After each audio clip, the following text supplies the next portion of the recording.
Dans cet enregistrement, je mets en évidence deux articles des quotidiens Al-Watan et le Carrefour d'Algérie qui traitent des sujets inhérents à l'utilisation des travailleurs soumis à un régime d'exploitation. Al-Watan, dans son tirage du 28 juillet 2010, intitule son article « Les victimes de l'esclavage moderne, un travail à risque dans des conditions lamentables ». La journaliste auteur de cet article décrit la triste réalité en prenant exemple la situation de certains travailleurs qui exercent sans contrat de travail, sans couverture sociale, et lui déclarent percevoir un misérable salaire n'atteignant même pas le SMIC, mais acceptent sans rien dire, de peur de se retrouver de nouveau au chômage.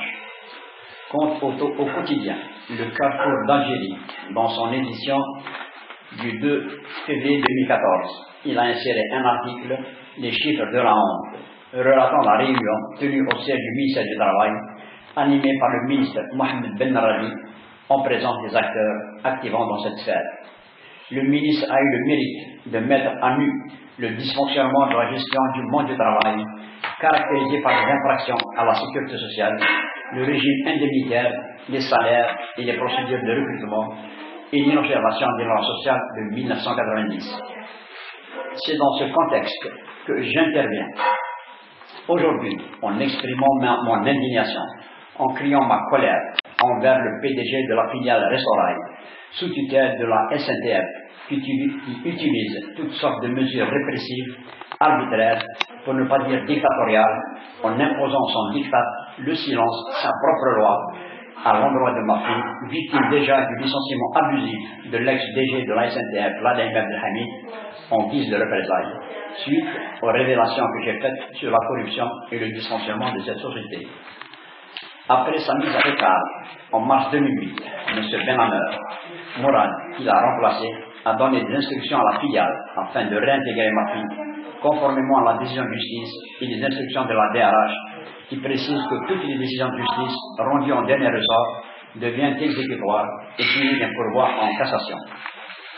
Quand bien même les instructions du DG Benhammer, le PDG Abdul Jamel a refusé de les exécuter.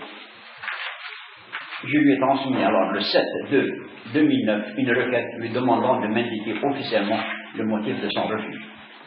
Ce PDG a eu le culot de faire réponse à ma fille par la lettre non datée et non référencée, argumentant que c'est elle qui n'a jamais manifesté sa volonté de reprendre ses activités. Si je reprends les termes utilisés. Donc voici l'essentiel. Objet réintégration au sein de l'entreprise. Mademoiselle, nous sommes destinataires d'une correspondance émanant de votre père qui nous demande de vous réintégrer à votre poste de travail, si je m'en copie. Cette réaction nous surprend, d'autant plus que vous n'avez jamais manifesté votre volonté de réintégrer les Restorail depuis votre indemnisation en 2002. Je vais éclairer sa lanterne pour mettre à nu ces déclarations contradictoires, pour ne pas dire mensongères. Yassi ajoute qu'as-tu fait de la notification d'exécution de la décision de justice numéro 2135-01 du 13/11/2002 remise par l'huissier de justice à ta filiale avec accusé de réception le 27 janvier 2003, ce qui atteste que ma fille s'est bien manifestée d'une manière officielle.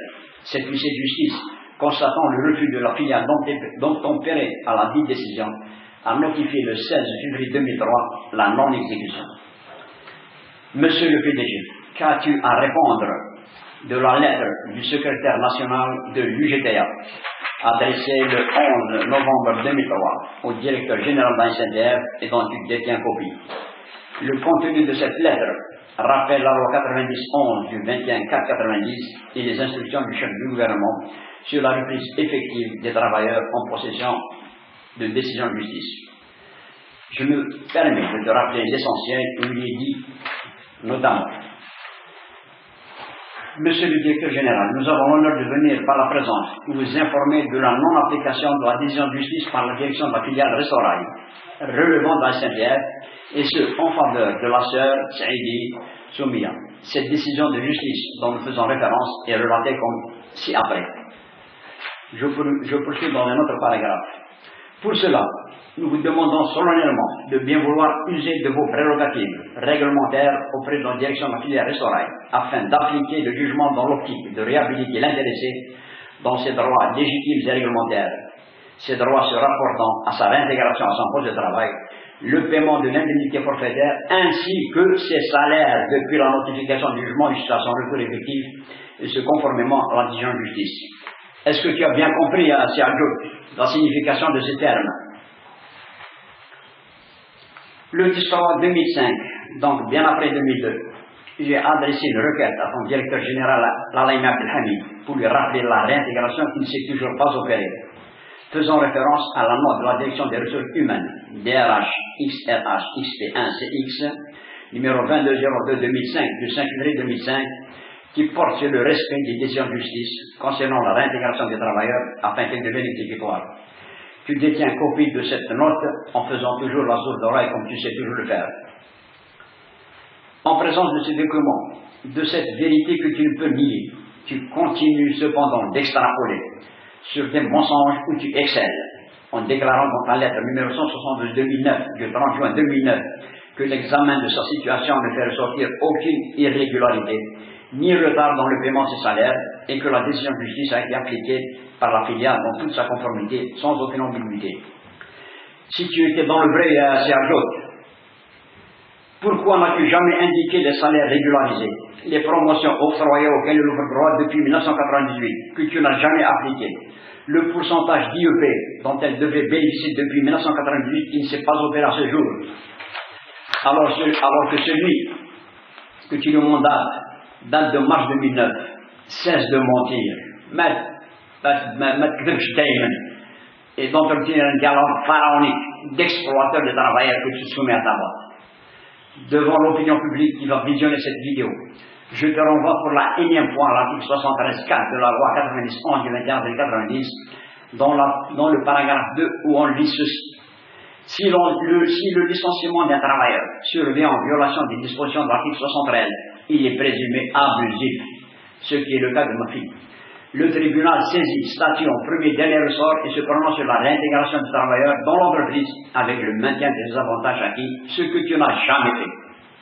Je te renvoie à l'article 22 du livre de droit des éditions Berthy, qui donne des explications nettes, claires et précises sur le cas de licenciement abusif où il est dit que l'employé regagnera les avantages et les droits liés à son poste de travail, ainsi que le salaire dû à la période pendant laquelle il a cessé de travailler par la faute de l'employeur. Tu continues cependant de maintenir ta position de hors-la-loi en lui refusant de régulariser ses salaires antérieurs. Ta programme ne s'arrête pas là. Le salaire de base de 13 000 dinars que percevait ma fille était inférieur au SMIC que les pouvoirs publics avaient décrété à 15 000 dinars. Afin qu'elle puisse atteindre ce seuil, tu lui as consenti un supplément de 1155 dinars au lieu de 2000 dinars, que tu as appelé prime compensatrice au lieu de complément de salaire de base. Son salaire de base devient 14 155 au lieu de 15 000 dinars du SMIC, ce qui le diminue de 850 dinars. Faut-il rappeler que les SMIC arrêtés par les pouvoirs publics prennent effet de 2010 pour 15 000 dinars et janvier 2012 pour les 18 000 dinars, ce que tu n'as jamais appliqué pour le deuxième cas. Le rôle machiavélique que tu as joué dans l'augmentation des salaires, décidé en janvier 2011 pour l'ensemble des travailleurs, c'est de lui avoir calculé cette augmentation en tenant compte de l'ancien salaire de base de 13 000 dinars, en lui supprimant injustement la prime compensatrice qui ne doit être touchée en aucun cas, car il s'agit du complément de salaire de base. Tu l'as donc escroqué de 2 000 dinars mois à partir de janvier 2011 à ce jour. L'IEP que perçoit ma fille date de mars 2009, année de sa réintégration, alors que tu utilises le numéro de son matricule d'octobre 1998, année de son recrutement. Tu l'as escroqué de 11 années d'ancienneté, malgré les réclamations suivies de rappel qui t'ont été dessinées afin d'opérer le redressement utile. Tu fais la sourde oreille. Je te cite encore des exemples de ta gestion esclavagiste que tu lui imposes, qui n'est pas digne des fonctions de PDG que tu assumes en salissant l'image de la SNTR. Le 24 janvier 2010, lorsqu'elle s'est présentée à la CNAS de l'agence d'Alger 90 rue Dédouche Morad afin de déposer un dossier de maladie pour se faire rembourser les journées d'arrêt de travail obtenues, on lui répond qu'elle n'a pas été déclarée par son employeur plus de 11 mois après sa réintégration. Afin de justifier cette lacune, qu'elle n'a pas été déclarée par son employeur, afin de justifier cette lacune gravissime de ton administration, elle s'est faite délivrer une attestation de non-affiliation que tu ne peux contester. D'où la lettre de réclamation qu'elle t'a adressée le 31/10/2010 pour te relater les faits. C'est une honte pour un PDG d'un établissement relevant de la SNTF de ne pas déclarer son employé durant 12 mois et qu'il ne fait qu'après constat de la déclaration classe portant sur la non-affiliation.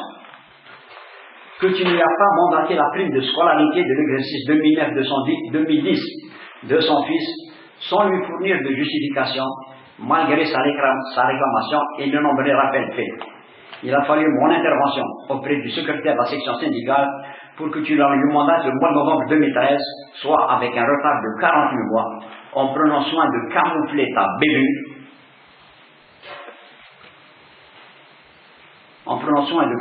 bévue, pour indiquer sur la fiche de paye, prime de scolarité, qu'il peut sous-entendre qu'il s'agit de celle de 2013, au lieu de mentionner le rappel de 2009 qui constitue une grave carence. Tu as montré tes limites en ne sachant pas distinguer un contrat de travail de recrutement de celui de l'intégration avec les articles 12 et 14 de la loi 90 y afférents. Qu'il y a discordance dans les dates de réintégration utilisées sur le contrat de travail qui indique le 14 mars 2009 et la décision de réintégration qui indique le 10/3/2009. C'est grave pour un PDG qui signe 2 documents portant sur la réintégration avec 2 dates différentes. Monsieur Ayoub, il n'y a pas de quoi être fier lorsqu'on occupe la fonction de PDG avec des insuffisances de novice et exercer chez le travailleur l'exploitation, la hogara, l'escroquerie, l'intimidation, la peur, la loi du silence.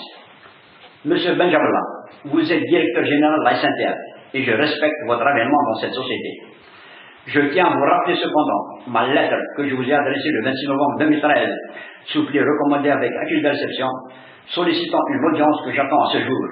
Avec cet enregistrement, j'ose espérer qu'en votre qualité de responsable direct du PDG Al Jamal, vous le dissuaderez de respecter les lois de la République et les instructions du chef du gouvernement afin de régulariser au plus vite la situation de ma fille sur les points précis que j'ai mis en exergue.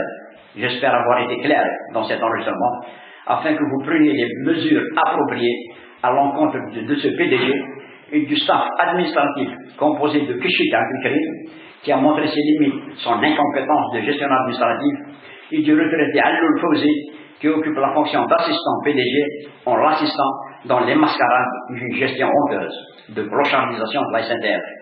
En récompense, on le dote d'une voiture neuve de service qui utilise beaucoup plus à des fins personnelles.